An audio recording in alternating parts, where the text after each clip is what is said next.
safe, I think the all-in from the rest of the map should do fantastic. And let's get on to the Rift for game number 3, final game of the series here. Week number 6, Wales and Cerberus both vying for playoffs, both vying to stay relevant. It's a very, very hard thing to do inside of this league because they're so close. So many teams are right there jockeying for position.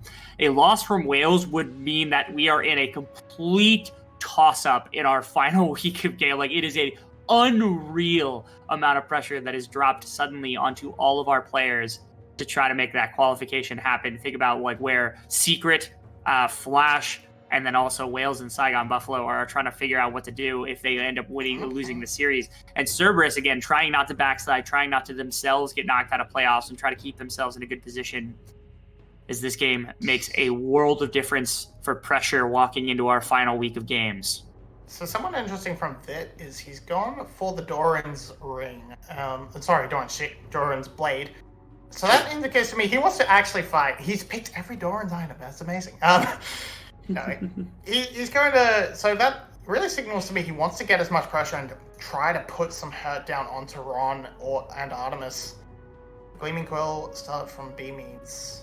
Makes sense. They should be topped up, but can't like really all in and try and make some actual... try and land the actual pain. So this actually is going to be Artemis getting the push because he's spent more time just hitting minions. Sure has. Level 2 is going to be kind of postured here. Okay, Ranapi hooks forward very aggressively. Way too early. Yeah, very early. And actually, they lose the level 2, I believe. Oh, no, they don't. Did they lose experience for a minion there in the midst of all that? No, they didn't. Okay, I don't know how it was. No. It felt like... Maybe I confused a minion for a caster minion or something like that, but it's something weird happened there that I wasn't paying attention to, so... Yeah, they get it, but they don't actually get to pressure with the level 2. It's matched instantly. Oh. And this time now, flying in the hands of Killer Queen. Once he picks up this red buff, he can be a lot more aggressive and try and punish Drakthar. Killer Queen. Killer B. Killer B. Killer Queen B. Yeah, all right. Killer B. You know, both the Naruto character, that guy. But of course, both junglers have made their way to the bottom side of the map here, as we have a bit of hovering around that. We do have some fun interactions top lane because we have double tanks, so we just get the wet noodle fight as we. So it's not often over the last couple like months and even the last couple of years that we've had the ability to say wet noodle fight, but it is definitely a possibility. Ornn also doesn't count as a wet noodle. Ornn counts as a cooked noodle.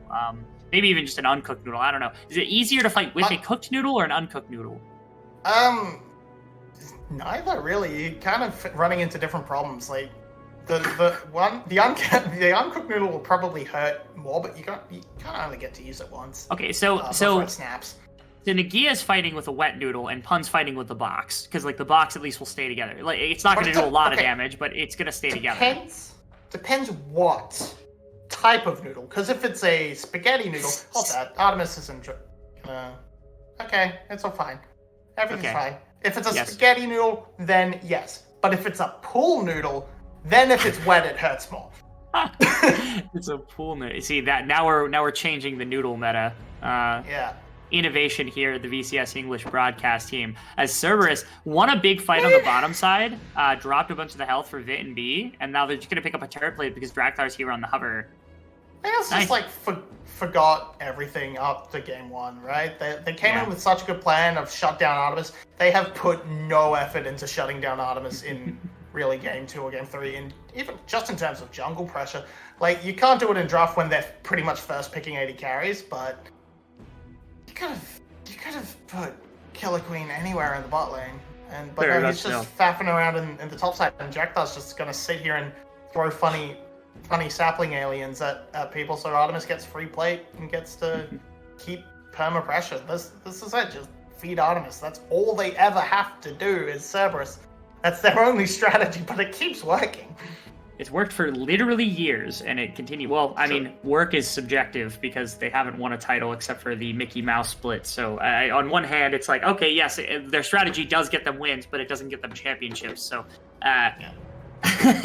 maybe that was an unnecessarily amount of shade that I just threw towards Cerberus. But you know what? I'll let it stay and I'll let it linger because this is a team that we've had high expectations for the last couple of years.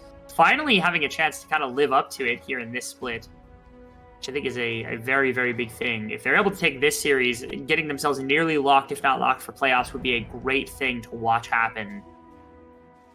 Yeah, and I mean, we're going to see the gear on this Malphite now, and we're also sort of saying, we also have to say, what was going on with Team Wales' draft? Because Malphite's pretty good, but he's 1,000 billion times better as a counter pick than as a blind, because you can just lock a tank into him and then he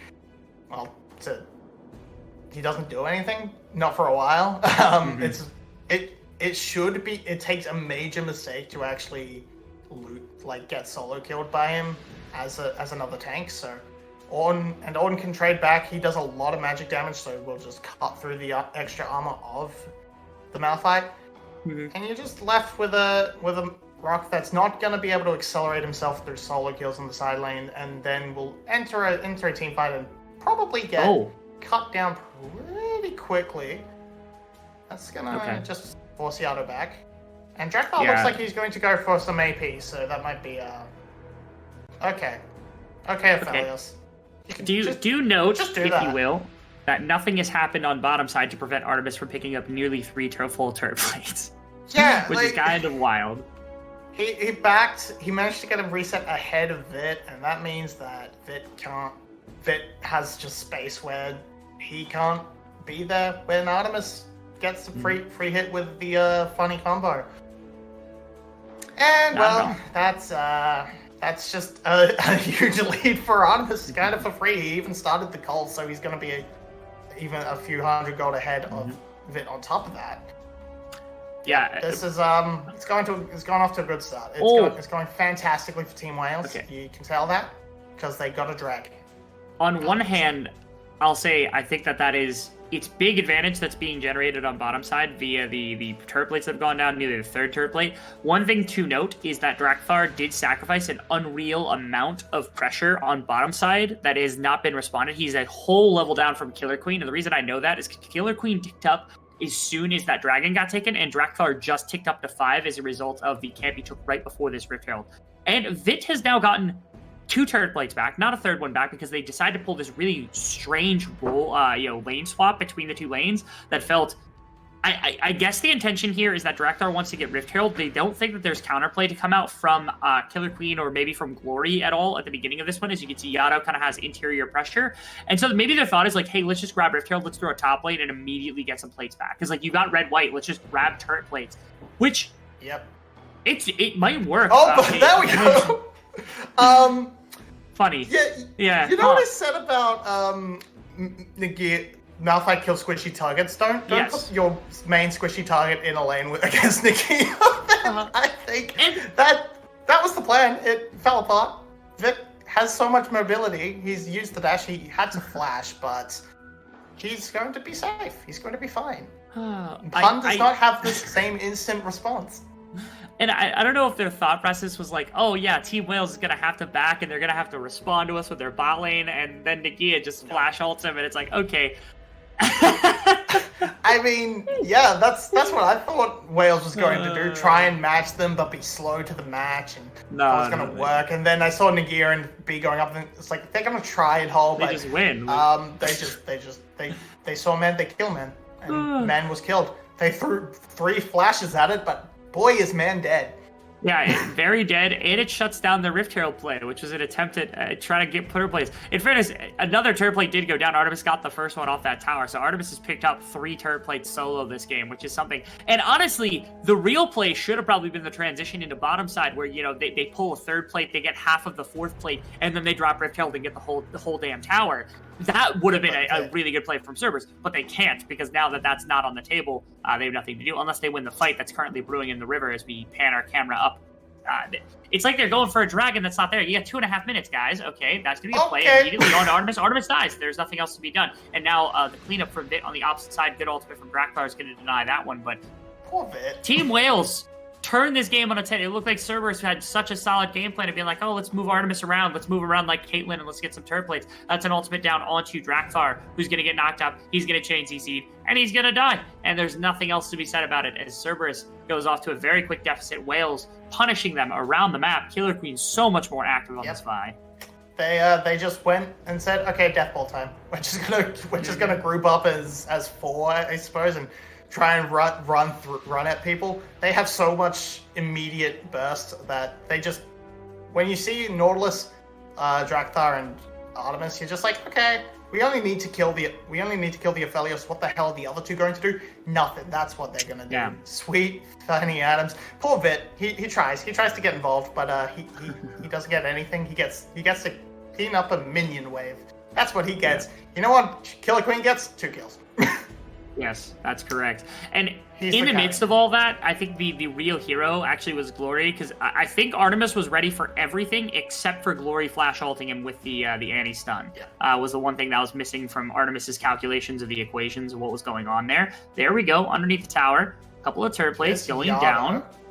Yes, so Yato should be the tower.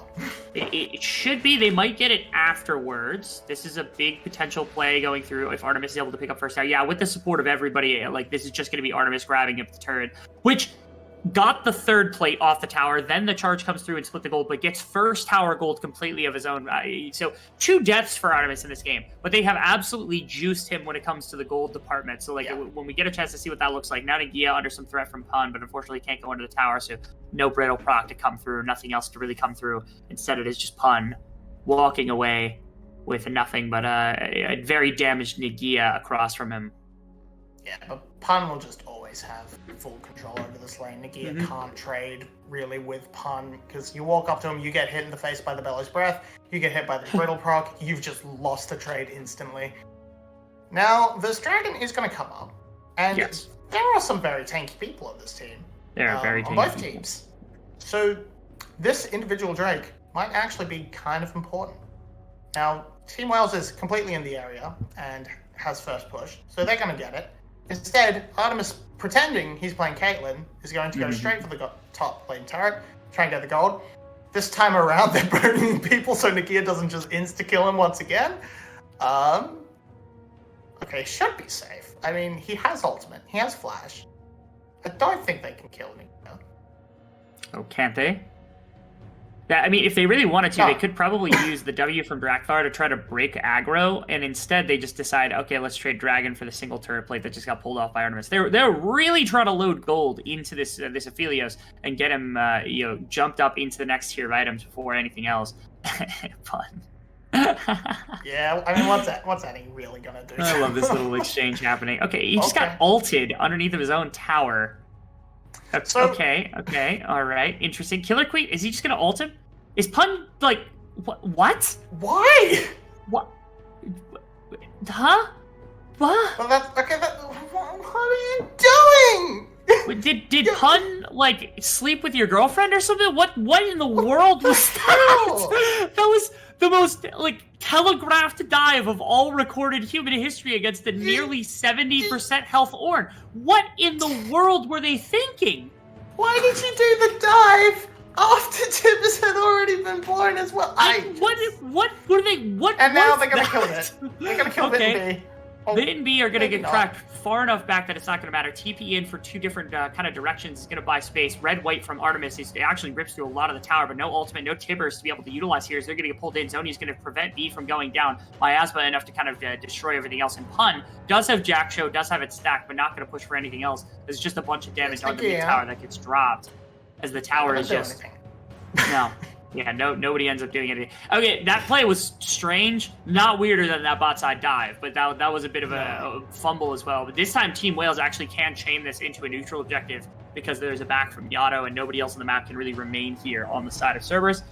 So we just Rift Herald traded off for all of that damage that was thrown into the mid tower.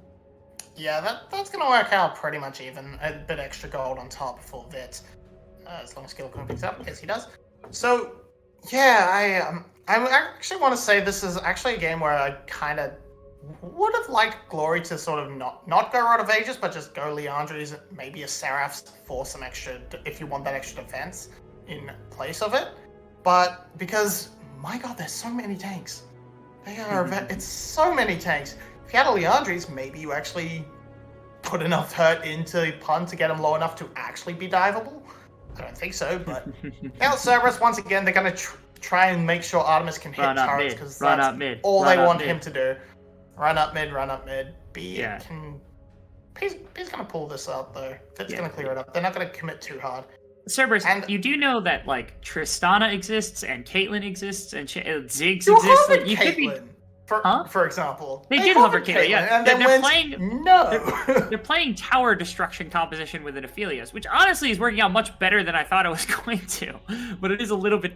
This game is just quirky in a lot of different ways that we're not quite used to. And the gold is also dead even, by the way, which that Team Wales at one point had 2,000 gold advantage. I thought that the game was going to be very, very difficult to come back in. But despite even the CS disadvantage, I think that Artemis is ahead by a few hundred gold over top of it, which is wild to think about. You have a bit of CS in a bunch of places. You have so many towers going for the side of Cerberus.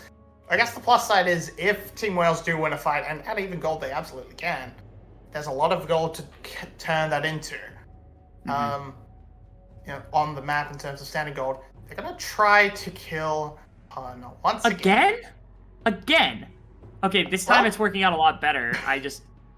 What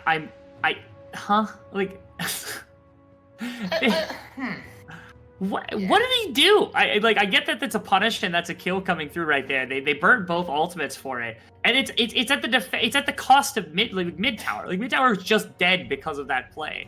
Yeah, like Killer Queen went for that first dive and then just immediately had to get the kill back again. I supposed to be like, look, now that blunder is done, we can get back to the sort of domination we had before, and now there's another dragon on the field. This time it's a cloud. We've had a nice variety this series, but it has been, we are going to.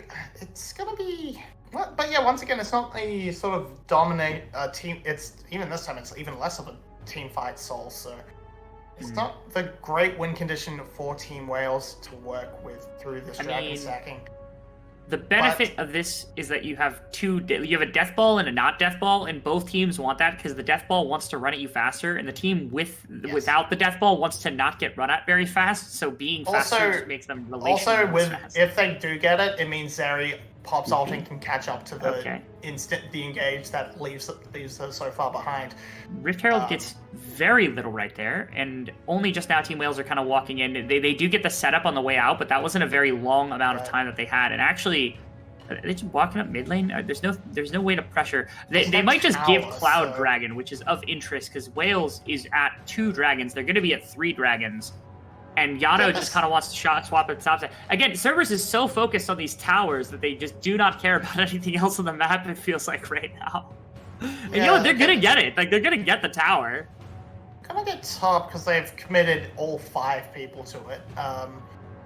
Which, fair enough. That's a tower. That is gold. It's a decent amount of gold too. So the gold lead only grows.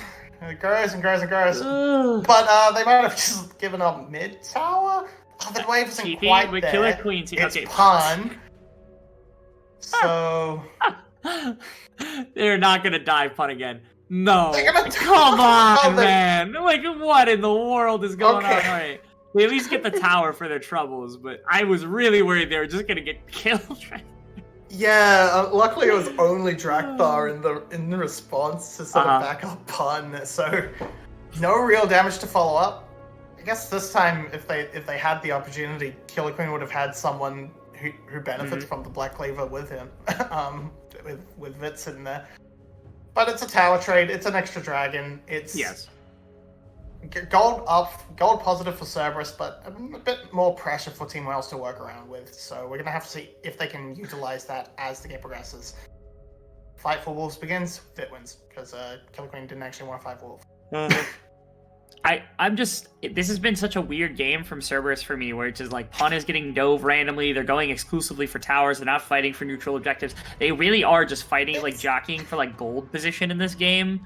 And I'm so, like I said, I've never seen Cerberus play like this. I don't think I've ever really seen another team play like this before. where I don't know. Yeah, I haven't seen it since like sort of before Sightstone, like since Sightstone removal, where it's like, okay, you don't actually have to get a kill at all ever if you don't actually want to. I can remember. This time around, they might as well be playing pacifist demolitions. The tower kill wasn't the one kill they had wasn't actually even a kill really. It was Pun just watching as the tower killed Killer Queen on top of it. So I count that still counts. Pacifist run still ongoing for Cerberus. Way back in the day when I was like first like really getting into like professional League of Legends, there's a team called Energy that like was playing in like 2016 LCS, and there was a game that they played like 25 minutes and there were no kills. The first blood was at 25 minutes. It was the latest first blood I'd ever seen in my entire life, and I was just like absolutely awestruck by it. Man, what did LCK get up to the split? They had like a 40-minute game before first blood happened. That's your average everyday LCK week. It's just LCK League of Legends.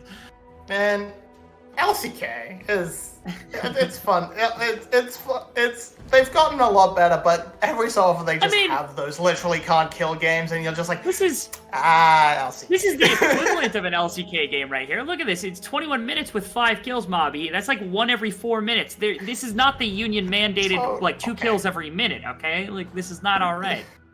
The Death Rush isn't going to work against Cerberus. You guys realize that? They can send Pun in, they can send Drakthar in, they can send Ron in.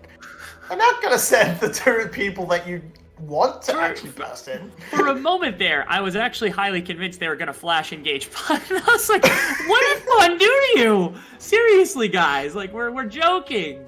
I mean, I can understand why Nagia might have issues after that Jax game, but like, Nagia hasn't been involved. It's been Killer Queen. Killer Queen just has it out for the guy. Anyway, yeah. Looking at how everything else has turned out in this game, we have a minute until the Dragon. The Baron buff is going to be available. It is a decently fast Baron if Yato and Artemis are on it, which is why right now Cerberus are actually kind of walking at it, getting some setup, getting something else. Drakthar starts it. That is a bit wild. Green-white does mean that Artemis can stay in very defensive positioning. They do need the damage from Yato to really spike this ahead. Killer Queen's just showing up, and now everybody on the side of Wales is noticing. They were going towards Dragon. The ultimate's coming through to make sure that they are just kind of pinched off. That's going to be the Baron taken. Now the fight afterwards, what are they going to be able to get? Pun leaves. Ranofi is going to be the sacrificial lamb. Let's see if Pun can actually get out, because I don't think that's going to be the case. It's going to be really, really tough as Pun, looking for something, flashes over B and gets out. Okay, so they keep 4 up. Now Cloud Soul's going to be on the docket here. As Cerberus was able to back with a couple of members and get something in return. It's a question. They burnt so much of their team fighting ultimates. They have Artemises and they have Yatos to try to fight back at this Dragon. I don't think they care too much. Again, they wouldn't have taken that Baron if they cared about the soul point going over to the side of Wales. And they lose only 1 member, which is beneficial. But again, it's such... You know what it is? You know what it is, Bobby? They prioritize the Baron so they can push more towers. That's gotta be it. Like they were just so addicted to tower taking. Yeah, like honestly, they just. I mean, Team Wales just absolutely caught sleeping, not really respecting the damage of this this composition onto the neutrals. Like Cerberus just walked at it and it died very quickly. Then Team Wales was all over the map. They pretty much spread out in a 5-point start for no reason, and they tried to collapse. They didn't get there in time. They didn't even try to commit to killing Yato or Artemis. So towers will be pushed. At this point, it's by Team Wales, though. Do you have enough chess experience to make some of the classic VCS chess references? Because we are the Vietnamese chess series when it comes to the VCS English broadcast. Castle.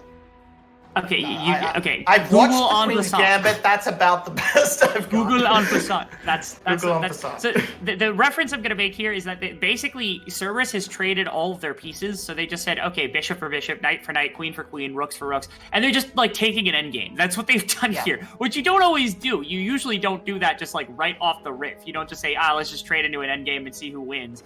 And that's kind of like, it feels like a coin flip. Cerberus is just like, we'll take our 1,500 gold lead and we will simply beat you in team fights later in the game. Deep flank and honestly, from Nagia.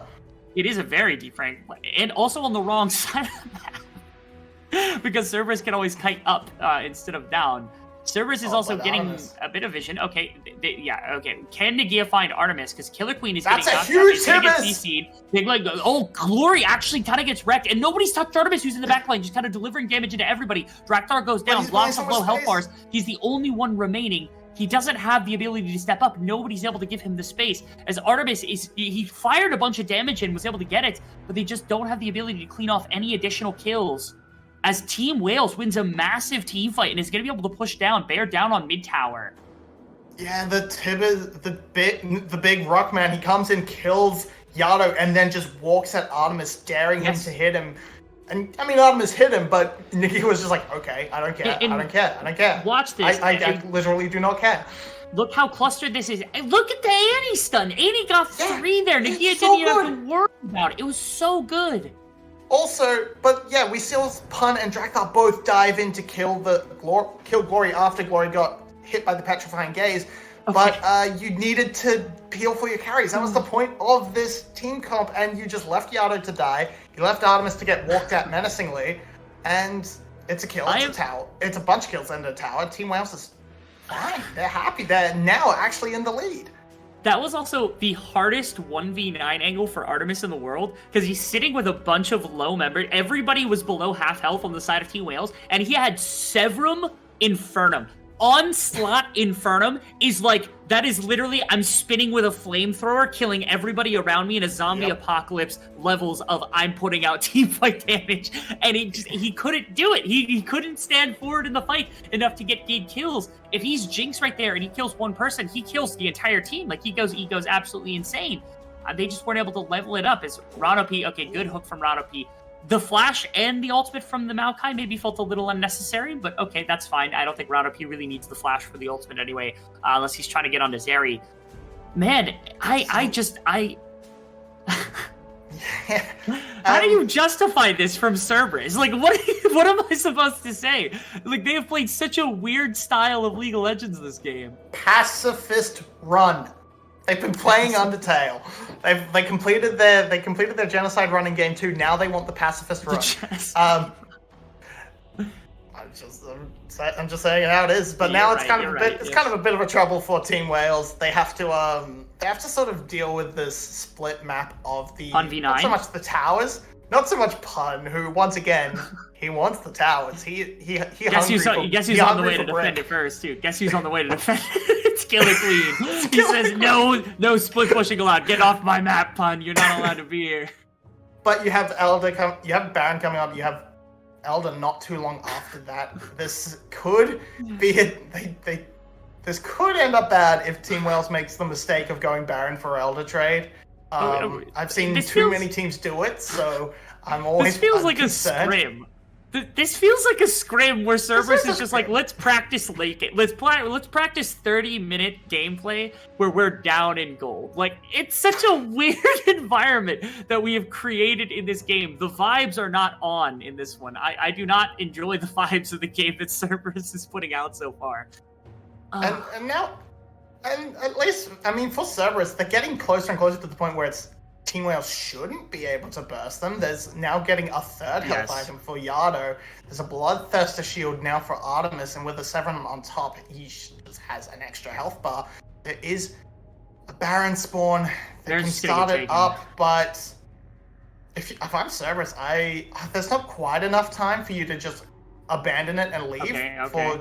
Start. Drakthar also pops forward, as that's going to be a decent amount. Wow, that's a lot of damage on Glory, as that's going to be the start. Ultimate into the backline is going to do nothing. Double dive, and they didn't even crack the Bloodthirster shield. Cerberus has to use the Severum to try to get something he cannot. In the backline, he's trying to get something. There's no damage left here from the side of Cerberus, as Yado and Artemis are pushed out the other side of the fight. It looked okay from Cerberus to start with, but as soon as the dive onto Artemis happened, nothing else to be done. Although I don't know that Team Wales feels confident enough, especially with Pun in the area. Right now, Artemis just has to find something to heal on. He does find something. Yado's still full health. Artemis is still ready and raring to go. Let's see what they've got. They don't have turn anymore. Has to not die before Yado's here to reinforce. Miasma's got to get dropped. He's got to do something here to be able to deny. Vit is not able to dash forward, and now it's just the damage healers. Red, white, red, green. Now here for Artemis trying to pop something, but he just doesn't have the damage to be able to work through the rest of the team. As Artemis is not able to get anything. Nagia is just running him down. Nagia's just going to kill him, and just like that, Team Wales, another team fight, another fight win, another objective potentially under their wings. They've got Baron, they've got Elder Dragon, they've got everything they could ever want as Cerberus continues to play their pacifist game out as best as possible by getting exactly 1 kill in that fight. All right, who did it? Who was it? Who broke the code? I want to know. I need to know. I think it was actually Pun. It might have been Pun, but honestly, everybody dumped so many ultimates into Glory, it was kind of ridiculous. Yeah, that's true. Glory fell pretty quickly, so could have been anyone. Now Elder has been taken, and they're going to be able to turn that into a Baron, and we're just going to see so much into Glory, but he gets a 2-man Tibbers off just before he dies, which means he does a lot. It's Rono B. It's Rono B. Look at the aggro of Tibbers. He wanted Rono B bad. He killed Rono B. Actually, and now he's just trying to hit Pun best he can. Goodbye, Tibbers. Anyway, but yeah, Rock was good into stopping Yardo. Was good. And Aphelios. Then he comes back. Pun does so much work here to try and buy space for Yardo, but Aphelios is just a bit too far behind to actually contribute. Pun falls, and Nagia, he knows Artemis can't hurt him, so he just walks at him. And he gets the kill. Meanwhile, Yardo just gets absolutely collapsed on. Good Q flash from Killer Queen. Picks it up for Vit. Elder into Baron. They have the tools. They have the soul as well. They have everything to walk at the base and finally crack it open. Might not end the game, but it should put them in a winnable situation, in a completely unlosable situation. They are taking it was Raptors. Now we understand why Killer Queen hates Pun. Yeah, I'm getting Raptors. Yeah. What? They're on the other side of the map taking Raptors. I don't understand. Not to mention, again, there's no Lord Doms coming in anytime soon for Artemis here, which means that it's going to be nigh impossible to kill Nagia inside of this game. Honestly, if I were him, I would pump that anathemas onto Yado, because I don't think that Artemis has the damage to kill him in any capacity at all. 1 minute of unadulterated pushing here coming out from Team Wales. They've got waves in mid and wave in or top. It's in top, not quite in mid yet. Okay, Pun's trying to clear the wave to the best of his ability. They gotta live a very tough situation as Nagia could just ult any member. Pun on the front line is gonna take a bunch of damage to start with. Drakthlar's gonna push them off with the ultimate. That's 30 seconds. They got 1 more wave of doing this. Can Cerberus live to fight another day? Double cannons, pumping down damage onto this tower. Any amount of forcing here from the side of Wales would be lethal because of this soul that is coming out. Respect from Team Wales being given. They're now underneath the tower. They're now going for the engagement. Miasma is going to slow them down just a little bit as they've only got 10 seconds left on the Elder Dragon. Cerberus trying to weather the storm just a little bit more. A dive into the backline. That's an ultimate coming through on Yado. Damage coming out from the backline as Artemis is finally able to hit some of the members of this team. Artemis almost gets dropped immediately. He's not going to fall down. The Dragon finally drops off, but it just doesn't matter. 2 members have gone down. And that is not going to matter. That is going to be them ditching everything as Cerberus falls in a 3-game series. Wales with a massive victory here to confirm